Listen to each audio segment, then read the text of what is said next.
বন্ধুরা দেখতে পাচ্ছেন হাঁস মুরগিগুলো খাওয়া দাওয়া শেষ করলো, সকালবেলার খাবার দাওয়া শেষ করে এখন সবাই হাঁটাহাঁটি করছে। হ্যাঁ, আমার ছাদ বাগানে এই প্রথম অংশে যে হাঁসগুলো আছে, বিশেষ করে রাজহাঁস, এবং দ্বিতীয় অংশে যে রাজহাঁসগুলো আছে সেগুলো এখানে নিয়ে আসা হয়েছে। দেখতে পাচ্ছি। আসসালামু আলাইকুম ওয়া রাহমাতুল্লাহি ওয়া বারাকাতুহু। আলাদা এগুলোর পক্ষ থেকে ছাদ বাগানে সবাইকে স্বাগতম। বন্ধুরা দেখতে পাচ্ছেন রাজহাঁসগুলো কিন্তু একটা দল বেঁধে চলে। আপনারা দেখেন সব এক লাইনে চলছে, দেখেন এক লাইনে হাঁটে। এরা দলবদ্ধভাবে অ্যাটাক করে এবং আক্রমণ করে প্রতিপক্ষ চীনা হাঁসগুলো, এবং পাশাপাশি ওর ছোটো যে বেবিগুলো আছে, এই যে এইগুলোর উপরেও অ্যাটাক করে বসে। যেমন এই যে এরা এই সাইডে খাওয়া দাওয়া করছে, এরাও কিন্তু একটা সময় বড় হয়ে ওদের মতো হয়ে যাবে। 2 মাস প্লাস হয়েছে, 2 মাস 5-6 দিন হবে এই রাজহাঁস এবং চীনা হাঁসগুলো। তবে মাশাআল্লাহ গ্রোথ ভালো, বড় হয়ে গেছে খুব দ্রুত। হ্যাঁ, এই জন্য আমাকে অনেক কাঠখড় পোহাতে হয়েছে। তবে আমি এক নাগারে 15 দিন থাইবিন খাওয়াইছিলাম। থাইবিন হলো ভিটামিন B2, B6, B12 আরও কী জানি আছে। এই সবগুলো খাওয়ানোর কারণে এগুলো খুব দ্রুত বড় হয়ে গিয়েছে। কারণ এগুলো খাওয়ানোর উদ্দেশ্য ছিল যে সব হাঁস আনলেই খালি মারা যেত, যার কারণে এগুলো খাওয়ানো হয়েছে। তবে তারপর মারা গিয়েছে, ওটা খাওয়াইছে মনের মানে কী কয় শখ মেটানোর জন্য। একজনে বলছিল যে ভিটামিন এ থাইবিন খাওয়াইতে। আসলে থাইবিন খাওয়ালে হয় না। হাঁস বাচ্চাগুলো আমি যে জায়গা থেকে আনছিলাম, নিমতলি পোলট্রি মার্কেট থেকে, ওই জায়গায় কি কোনো ভাইরাস ছিল কিনা যায় না, কারণ ওই জায়গাতে যত মোরগ মুরগি আনতেছি কোনোভাবেই টিকাইতে পারছি না। তো এখান থেকে ওই জায়গাতে আপাতত বাদ দিয়ে অন্য জায়গায় টানার চেষ্টা করব, দেখি বাঁচে কিনা।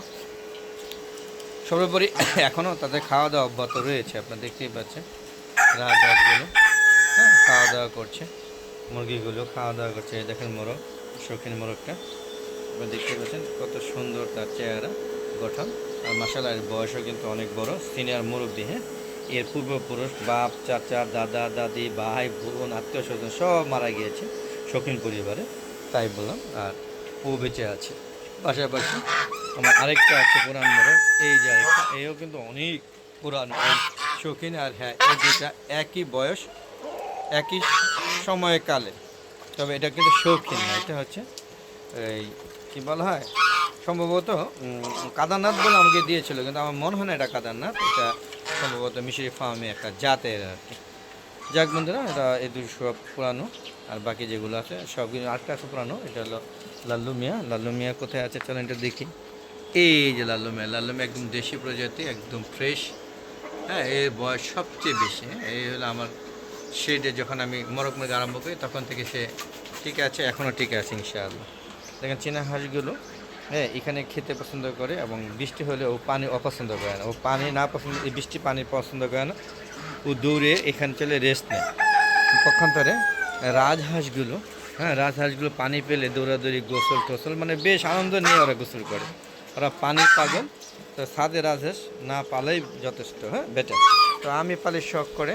তো আপনারা যদি পালেন তাহলে পানি ব্যবস্থা করে দেন। আমার আসলে পানি ব্যবস্থা করতে গেলে আবার সমস্যা, তাই এগুলো করা হয় না। আগে কবুতর ছিল, এখন কবুতরগুলোকে সেল করে দিয়েছি।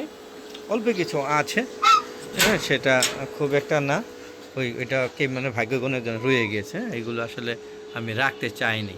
চাইলে পরবর্তীতে 200টা নেওয়ার পর 20টা নিয়ে গেছে, এইগুলো আমি নিতে দিতাম না। তো যাক, ঠিক আছে 6টা ওদের খাবার দিয়ে রাখছে, ওরা খাচ্ছে না, হয়তো বা যখন মনে চাইবো খাবে। আমার সোনালী মুরগিটা আমার সাথে সাথে চলে আসতেছে। কিরে চলে আসতেছে কেন? তো বন্ধুরা, কেমন লাগলো ভিডিওটা অবশ্যই কমেন্ট করে জানাবেন। আর এরকম যদি ভিডিও পেতে চান তাহলে অবশ্যই আমার হালাত দেখো চ্যানেলকে সাবস্ক্রাইব করে পাশে বেল আইকনটা ক্লিক করে দেবেন। আর বন্ধুরা, সম্পূর্ণ ভিডিও দেখে তারপর শেয়ার করে সবাইকে দেখার সুযোগ করে দেবেন, যাতে সবাই ছাদ বাগানে হাঁস মুরগি এবং গাছপালা যারা লাগাতে পারেন। হ্যাঁ, সেটা জন্য আসলে আমার এই হালাত দেখো চ্যানেলটা তৈরি করা। আর পাশাপাশি বন্ধুরা, আমার একটা ফেসবুক পেজ আছে, মিজান এগ্রো বিডি। ফেসবুক পেজটাকে প্রথম ফলো দিবেন, ফলো দিয়ে সম্পূর্ণ ভিডিওগুলো দেখবেন, দেখে সুন্দর সুন্দর মতামত দেবেন গঠনমূলক। হ্যাঁ, তারপর শেয়ার করে সবাইকে দেখার সুযোগ করে দেবেন। আর ফেসবুক পেজে ভিডিওগুলো সন্ধ্যা 6টার পরে আপলোড করে থাকে, আর ইউটিউব চ্যানেলের ভিডিওগুলো 4টার পরে আপলোড করে থাকে। আশা করি সবাই দেখবেন ভালো করে। আর বন্ধুরা দেখেন, এটা একটা কিউজাই আম গাছ, এটা প্রচুর আম হয়েছিল, বেশ 2-3 দিন প্রচুর ঝড়ে সব আম পড়ে যাওয়ার পরও মাশাআল্লাহ ভালোই আম আছে। তবে অনেক আম ছিল, মানে এটার মধ্যে যে আম ছিল হ্যাঁ, যেহেতু গাছটার মধ্যে মাটি কম, আপনারা দেখতে পাচ্ছেন পুরা গাছেই কিন্তু ঘুরে ঘুরে আম ঝুলছে। হ্যাঁ, যেহেতু এটা মাটি কম একটা ড্রামে, এই জন্য আমটি কম হয়েছে, তবে জাত কিন্তু অনেক বড় হয়। আমি আপনাদের সাথে থাকবেন, প্রতিটি ভিডিও দেখবেন, দেখাবো। প্রতিদিনই আমি ভিডিও দিচ্ছি, প্রতিদিন আপডেট ভিডিও দিচ্ছি, আশা করি দেখবেন আমগুলো কত বড় হয়। এটাকে একটু এবার সার দিতে হবে। সার মানে হচ্ছে ইউরিয়া, পটাশ, হ্যাঁ, ডিপ ডেয়ার আর টিএসপি, এগুলো একটু মিশিয়ে আর ইউনিক অ্যাসিড যদি একটু দেওয়া যায় তাহলে আমার মনে হয় এটা আরও বড় হবে। আমি দিইনি কখনো, এবার একটু পরীক্ষা করে দেখবো। তোমাদের এই ছিল আমার ছাদে আজকে কর্মযোগ্য। কেমন লাগলো অবশ্যই কমেন্ট করে জানাবেন।